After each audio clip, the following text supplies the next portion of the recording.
देहवान वाली। तो उसका नाम दिया परम ब्रह्म। किसका? लिंग का कि बिंदु का? किसका नाम परम ब्रह्म? लिंग का नाम, जो बड़ा रूप है उसका नाम परम ब्रह्म दिया। सृष्टि में भी जो जड़त्वमयी 5 तत्व हैं वो ज्यादा विस्तार में फैले हुए हैं या आत्मा विस्तार में फैली हुई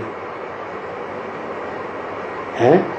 5 तत्व मिलकर के 5 तत्वों का संघात पृथ्वी कही जाती है। तो उसका नाम बड़ा है पृथ्वी। पृथिव्याति पृथ्वी, जो फैलती जाती है? तो बड़े को कहा जाता है माता, पृथ्वी माता, धरणी माता।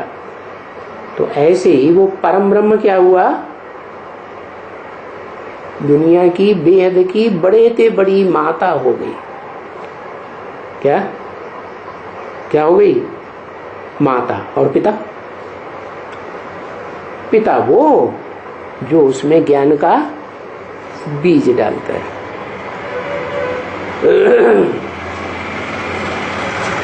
तो बताया सारा दिन तुमको याद आते हैं क्या?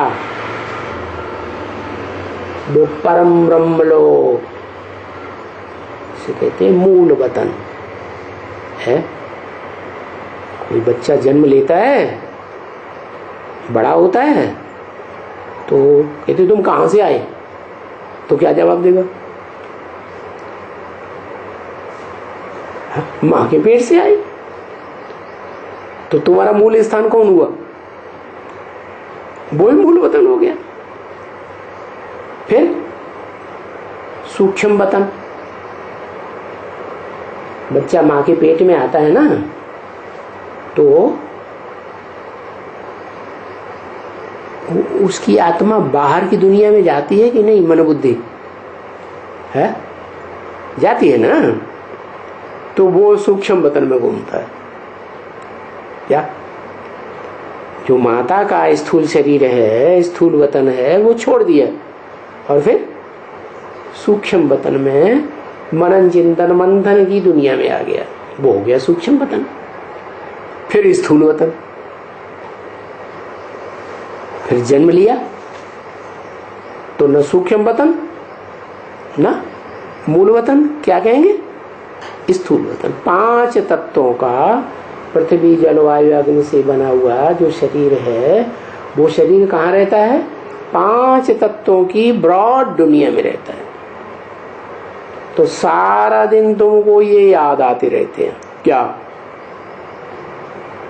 मूल वतन, सूक्ष्म वतन और स्थूल वतन। और फिर उनके 84 का चक्कर। क्या?